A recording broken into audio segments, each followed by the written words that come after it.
Tuhan Yesus, mari nyatakan isi hatimu dalam hidup kami Tuhan. Biar setiap kami boleh mengerti apa yang jadi firman-Mu. Dan biar hari ini Tuhan menjadi hari kemenangan buat setiap kami. Hari penebusan, hari pembalikan keadaan. Hari sesuatu yang mulia di dalam hidup kami Tuhan. Dan kami percaya Tuhan, inilah hari yang Kau jadikan dalam hidup kami. Untuk kami boleh mengikuti setiap jalan-jalan-Mu dalam hidup kami. Mari Tuhan Yesus, Engkau berikan firman-Mu, Engkau berikan pengertian-Mu buat setiap kami. Biar hati kami, telinga kami boleh mendengar seperti tanah-tanah yang gembur, yang siap untuk ditanami. Dan tanah itu akan mengeluarkan hasil dan buahnya itu akan matang dan dapat dinikmati oleh semua orang.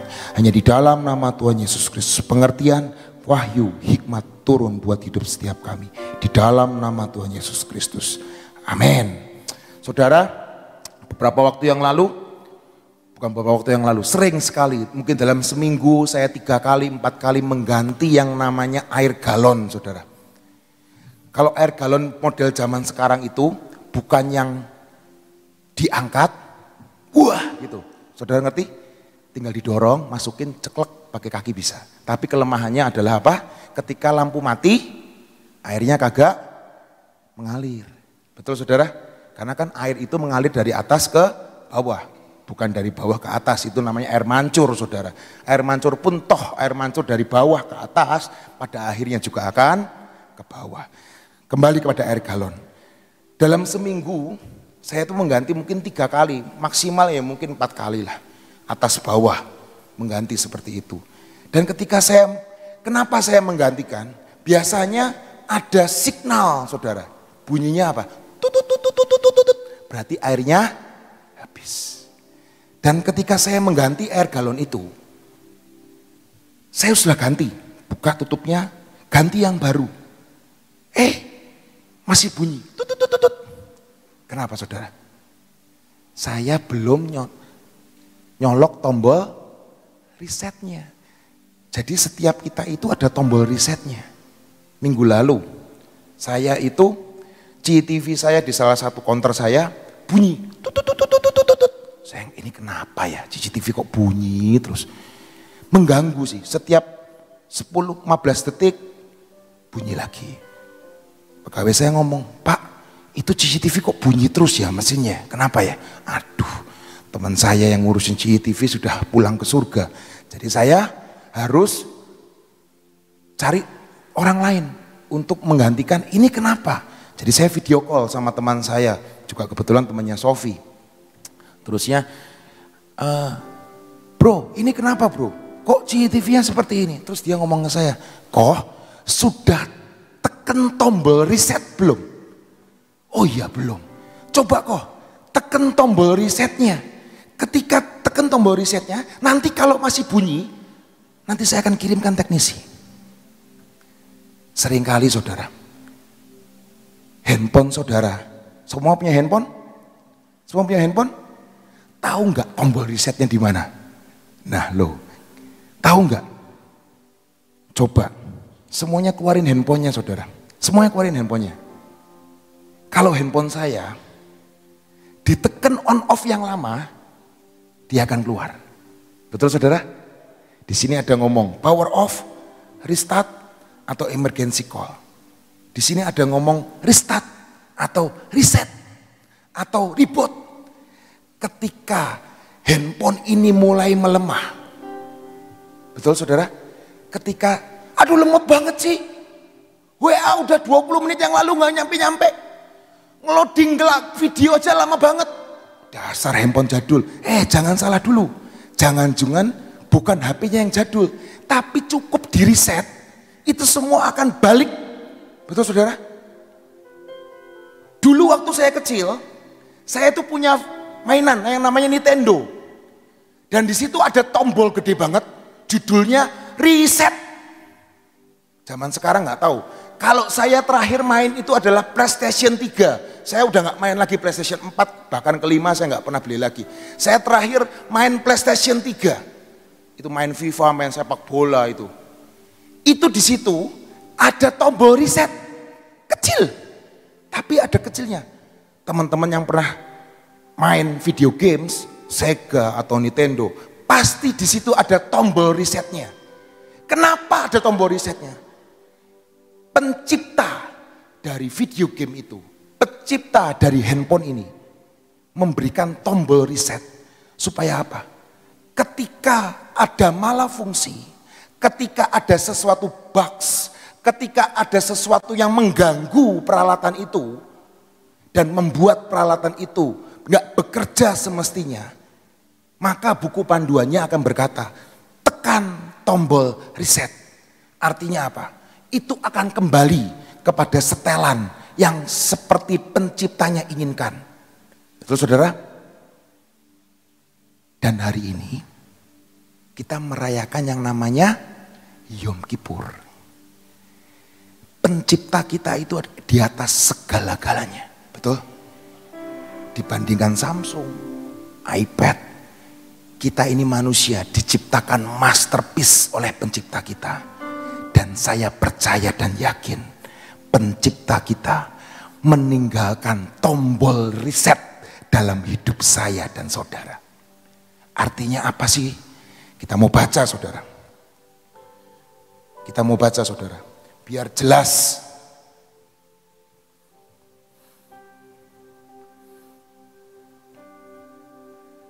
Kisah Para Rasul.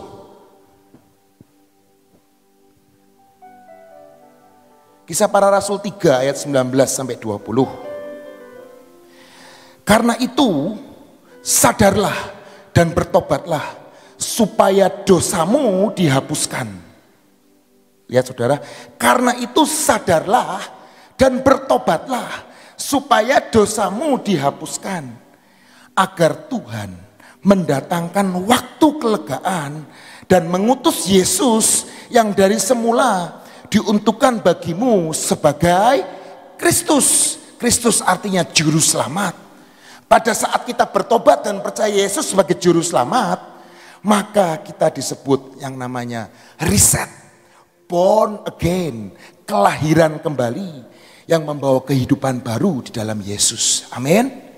Di 2 Korintus 5 ayat 17 berkata, jadi siapa yang ada di dalam Kristus, ia adalah ciptaan baru. Yang lama sudah berlalu, sesungguhnya yang baru sudah datang.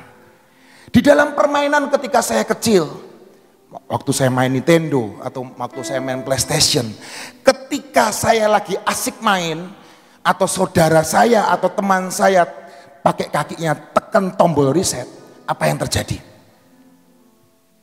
Game yang saya sudah lakukan mungkin sampai tingkat 7, itu akan berubah menjadi game awal. Dari titik nol kembali. Artinya apa? Ketika kita mau memakai hidup kita, tombol reset dalam hidup kita. Apapun yang kita lakukan di depan. Mungkin dosanya ini udah mentok nih saudara. Tapi ketika kita tekan tombol reset itu. Kehidupan saudara dan saya kembali ke titik nol. Seperti kita beli bensin, mulai dari titik nol. Amin saudara. Itulah yang disebut namanya reset. Amin. Dan yang saudara percaya dan percayalah, di dalam handphone ini ada yang namanya soft reset, restart yang tadi saya tampilkan ke saudara, reboot. Ada juga yang namanya hard reset. Betul saudara? Hard reset itu harus menekan kode tertentu. Bintang 0 berapa, 027 atau berapa, nanti pagar. Dan ketika kita tekan yes, itu semua akan setelan dalam handphone kita ini. Akan seperti handphone baru. New. Semua data kita, semua segala sesuatu hilang. Seperti kita beli baru dari toko. Itu namanya hard reset, saudara. Di dalam hidup kita ada dua. Ada soft reset dan hard reset. Artinya hard reset apa? Hard reset, kita tinggalin semua dosa-dosa yang menghalangi. Hari ini Yom Kippur, saudara. Tapi kalau besok-besok ngelakuin dosa yang sama lagi, itu bukan hard reset. Itu hanya soft reset. Jadi ada dua macam. Reset dalam hidup kita. Kita juga harus soft reset. Apabila hidup kita sudah mulai tercemari, hidup kita sudah mulai dengar-dengar sesuatu yang gak enak, dengar-dengar yang menyukakan, yang tidak menyukakan hati, ada musuh-musuh, ada sakit hati, ayo soft reset dalam hidup kita. Maka Dia Tuhan yang Maha Pengampun, Dia Tuhan yang Maha Adil, Dia Tuhan yang Maha Pengasih, yang akan meluruskan kembali jalan kita. Itu soft reset. Tapi hari ini kita harus juga selidiki hati kita. Kita perlu meriset, hard reset. Mungkin ada pemikiran-pemikiran yang keliru. Mungkin ada sesuatu hal yang mendukakan hati Tuhan. Kita harus tahu dan hard reset dalam hidup kita. Tuhan, aku tidak mau ngelakuin seperti itu lagi.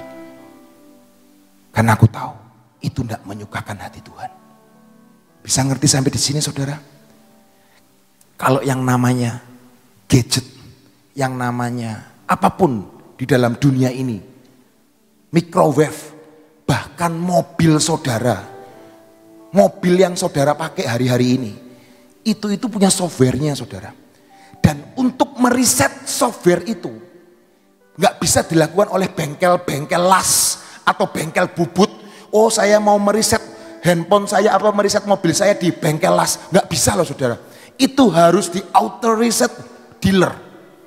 Kalau mobilmu Honda ya Honda, mobilmu Toyota ya Toyota, mobilmu Hyundai ya Hyundai. Dan auto reset dealer itu yang bisa meriset. Dan risetnya itu enggak gratis, risetnya itu bayar. Dan hari ini hidup saudara dan saya sudah dibayar lunas oleh Yesus Kristus dengan darah yang sudah tercurah. Jadi kita bisa melakukan riset itu dengan mudah karena ada Yesus yang sudah bayar buat hidup kita. Amin. Hari ini saudara, ayat yang berikutnya berkata seperti ini. Efesus 2 ayat 8 sampai 10. Efesus 2 ayat 8 sampai 10 berkata, sebab karena kasih karunia, sebab karena anugerah kamu diselamatkan oleh iman. Itu bukan hasil usahamu, tapi pemberian Allah. Itu bukan hasil pekerjaanmu. Jangan ada orang yang memegahkan diri dan berkata, ini karena aku, ini karena saya. Ini kan hari Yom Kippur, saya sudah minta ampun loh. Besok ngakuin lagi ya gak apa-apa, tahun depan juga ada Yom Kippur lagi. Hati-hati saudara. Apakah engkau mengerjakan keselamatanmu bukan dengan takut dan gentar? Hati-hati. Di sini, ini bukan hasil pekerjaanmu. Jangan ada orang yang memegahkan diri. Karena kita ini buatan Allah. Jelas saudara? Kita bukan buatan dari las bubut. Atau kita bukan seperti sunggokong yang dari batu. Atau kita dari langit, dari pohon, keluar dari pohon. Kita adalah ciptaan Allah. Buatan Allah. Diciptakan di dalam Kristus Yesus untuk melakukan pekerjaan baik yang dipersiapkan Allah sebelumnya. Ia mau, Tuhan mau supaya kita hidup di dalamnya. Saudara ingat perumpamaan tentang anak bungsu? Anak bungsu dan anak sulung? Anak bungsu, nanti baca di rumah di Lukas 15. Saya mau bacain sedikit lah. Ada seorang punya 2 anak laki-laki, Lukas 15 ayat 11 sampai 16. Kata si bungsu kepada ayahnya, Bapak, berikanlah kepadaku bagian harta milik kita yang menjadi hakku. Lalu ayahnya membagikan harta kekayaannya itu di antara mereka. Berapa hari kemudian anak bungsu itu menjual seluruh bagiannya, lalu pergi ke negeri yang jauh. Di sana ia memboroskan harta miliknya itu dengan hidup berfoya-foya. Setelah dihabiskannya semuanya, timbullah bencana kelaparan di dalam negeri itu dan ia pun melarat. Lalu ia pergi dan bekerja pada seorang majikan di negeri itu. Orang itu menyuruhnya ke ladang untuk menjaga babinya. Lalu ia mengisi perutnya dengan ampas dan menjadi makanan babi itu. Tetapi tidak seorang pun yang memberikan kepadanya. Mau makan ampas aja gak bisa. Ini terjadi kelaparan yang luar biasa. Dalam kisah tadi dia nyatakan anak bungsu ini mengalami hidup yang terpuruk. Hidup yang tidak ada punya apa-apa. Banyak hamba Tuhan yang berkata tahun depan adalah tahun yang benar-benar gelap. Tahun yang benar-benar namanya ada istilahnya ngomong menabur air mata, ada kegelapan.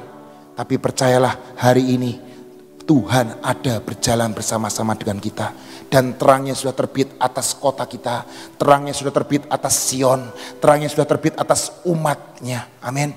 Kita tidak akan pernah terantuk kepada batu karena ada namanya pelita yang menyinari dan membuat jalan dalam hidup kita. Amin. Di Lukas 15 berkata selanjutnya. Anak bungsu ini berkata 18-24. Aku akan bangkit dan pergi kepada Bapakku. Dan berkata kepadanya, Bapa, aku telah berdosa. Di sini anak bungsu ini berkata, aku akan menekan tombol reset di dalam hidupku. Dan ketika aku tekan tombol reset ini, aku percaya Bapakku pasti akan terima aku. Yang penting aku ngaku dosa, aku bertanggung jawab, dan aku mau ikut Bapakku lagi. Ayat berikutnya benar, aku tidak layak disebut anak Bapa. Dia baru berencana, saudara, jadikanlah aku sebagai salah seorang upahan Bapa. Ayat 20 berkata, maka bangkitlah ia dan pergi kepada bapaknya. Saudara lihat, ketika ia masih jauh, ayahnya telah melihatnya. Lalu tergeraklah hatinya oleh belas kasihan. Ayahnya itu berlari. Ayahnya itu berkata kepada ayahnya, maka bangkitlah berkata ke bapaknya. Ketika ia masih jauh, ayahnya telah melihatnya, lalu tergeraklah hatinya oleh belas kasihan. Ayahnya itu berlari mendapatkan dia, si bungsu ini, lalu dia merangkul dan mencium dia.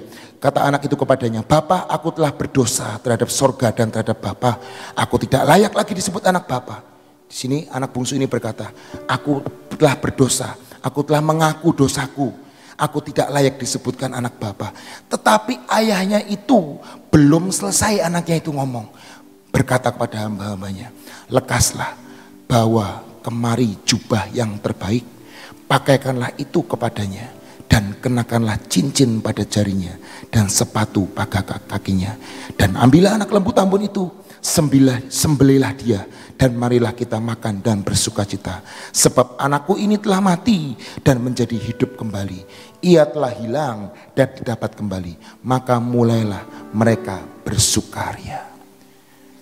Anak bungsu ini mengaku dosa dan bertanggung jawab.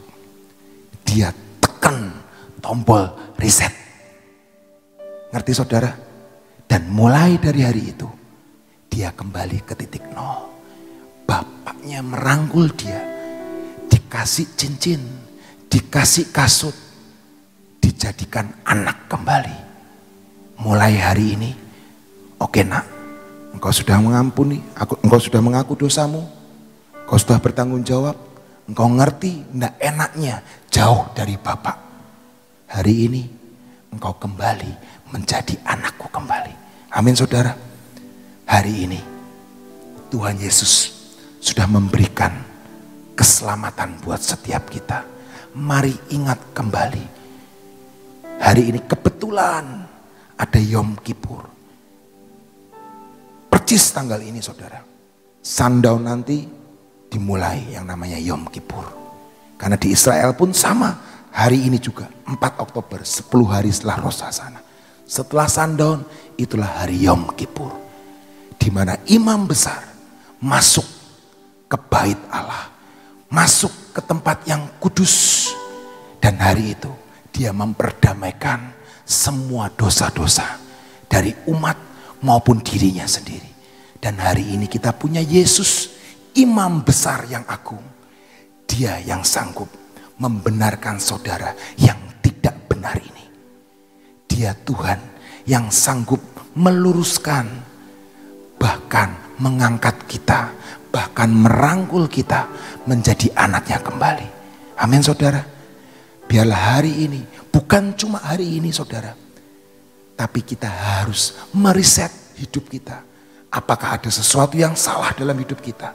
Kita selidiki hari demi hari. Kita harus connected dengan Tuhan. Dan seringkali saudara, di handphone ini saudara itu ditawarin yang namanya software update. Betul saudara?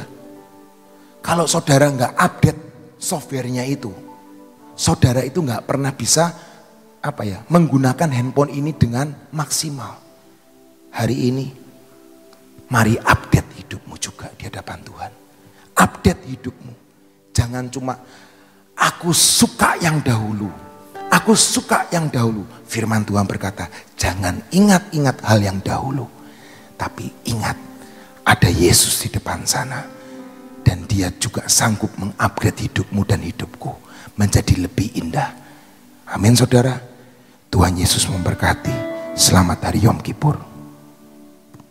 Saya ucapkan juga selamat datang buat, saya lihat ada beberapa yang baru datang dan saya percaya akan ikut dalam kebaktian sebentar sore ya.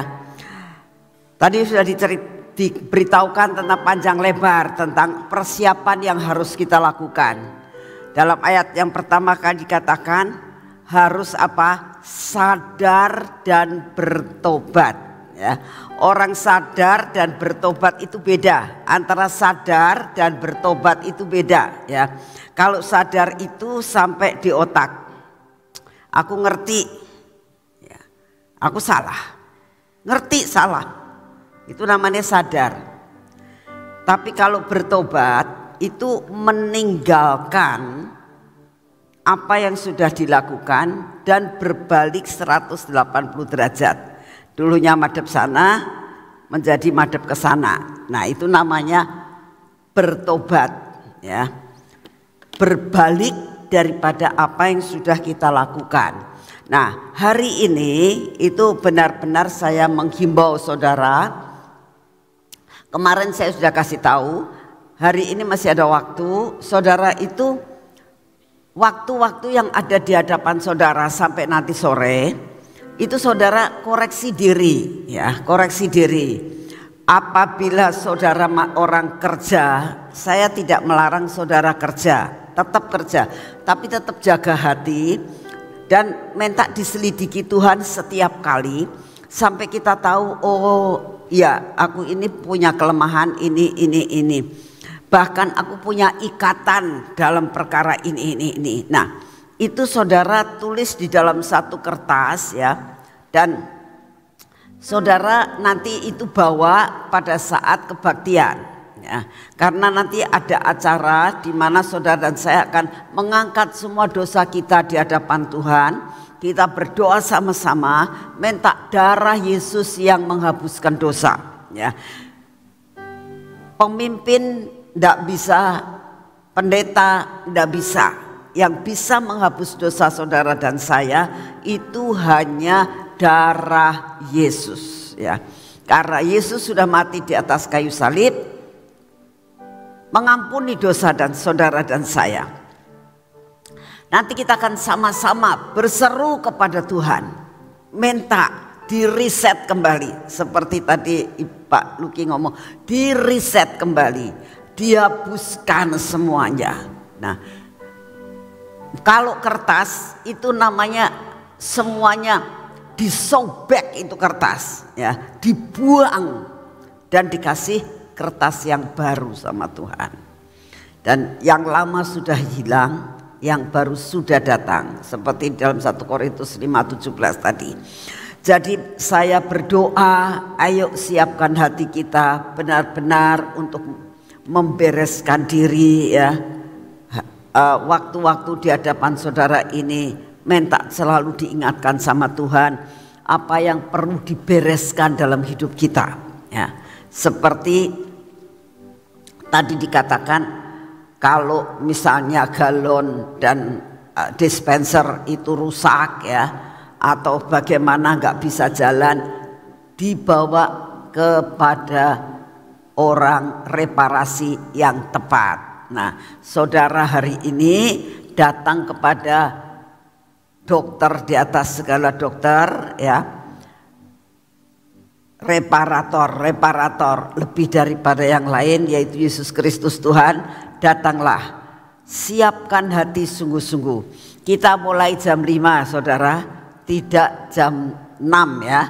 Jadi mulainya lah jam 5. Saya harap jangan terlambat, karena kemungkinan kalau Tuhan mau untuk kita mulai 4:30, kemungkinan 4:30 kita sudah mulai ya. Jadi belajar siap-siap supaya jangan sampai terlambat dan bisa mengikuti dari awal sampai akhir ya.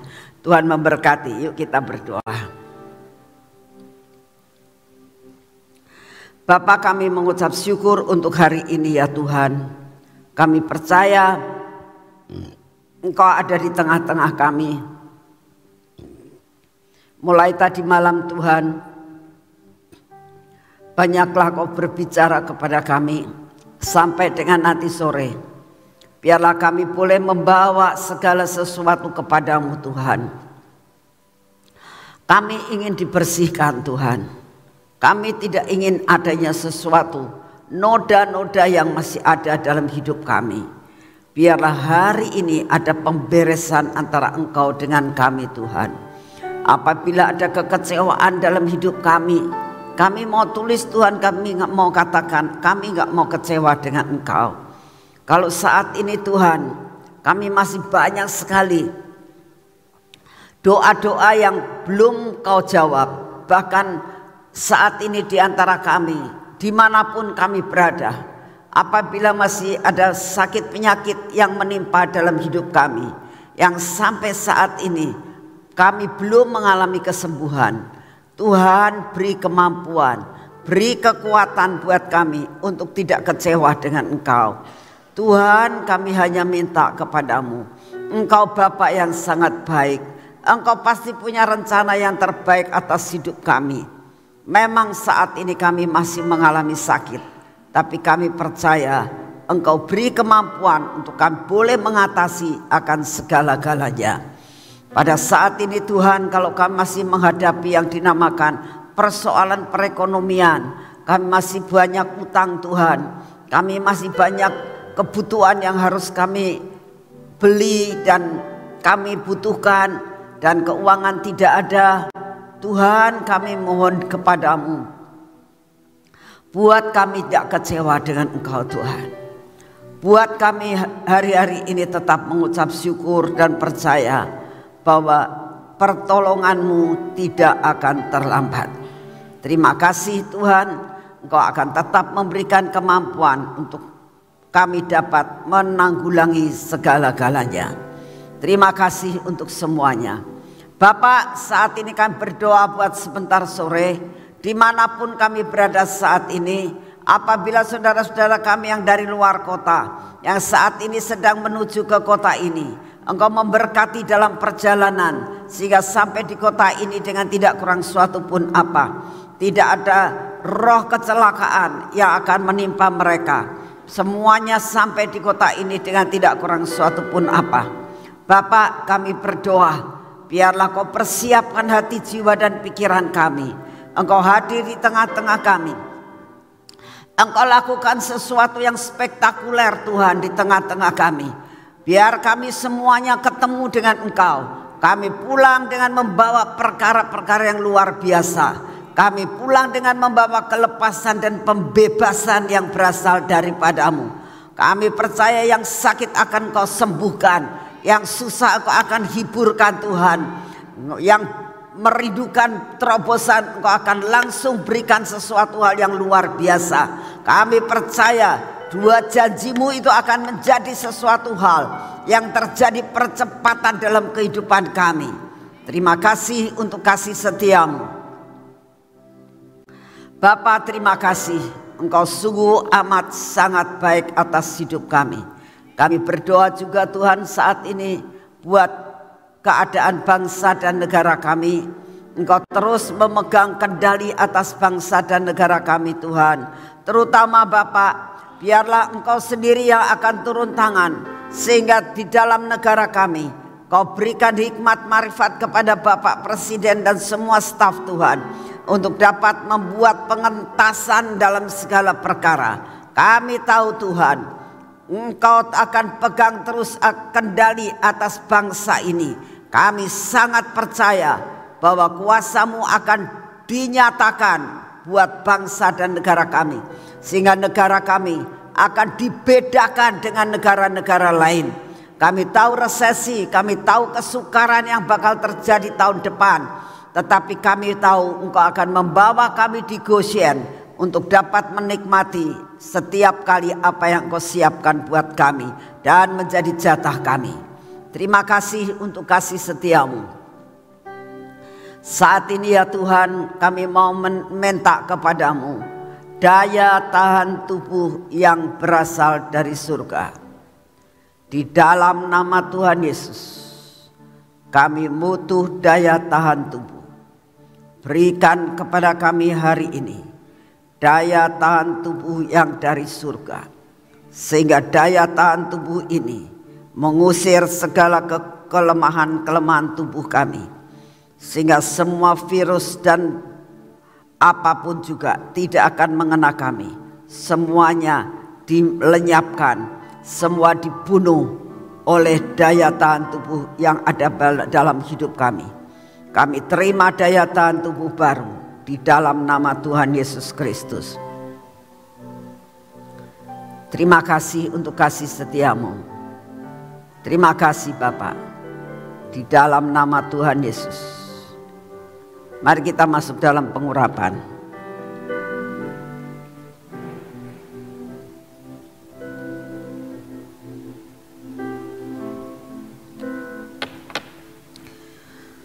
Dalam nama Tuhan Yesus, biarlah pengurapan ini memasuki akan hidup kami, masuki akan mata kami, telinga kami, bibir, mulut kami, dan hati kami. Kuasai kami Tuhan, untuk tetap ada di dalam penguasaan daripada-Mu. Semua yang tidak baik dalam hidup kami Engkau patahkan dan hancurkan. Kami mau menyerahkan tangan dan kaki kami saat ini ya Tuhan. Engkau pimpin hari ini, supaya pada hari ini perjalanan kami menjadi berhasil. Apa yang kami kerjakan mendatangkan berkat yang berkelimpahan. Biarlah tangan-tangan kami diberkati sampai dilayakan menerima anugerah dan berkat pada hari ini. Kami akan terima dengan utuh dan kami dapat gunakan untuk kemuliaan bagi nama-Mu. Di dalam nama Tuhan Yesus. Amin. Selamat pagi, Tuhan memberkati saudara semuanya.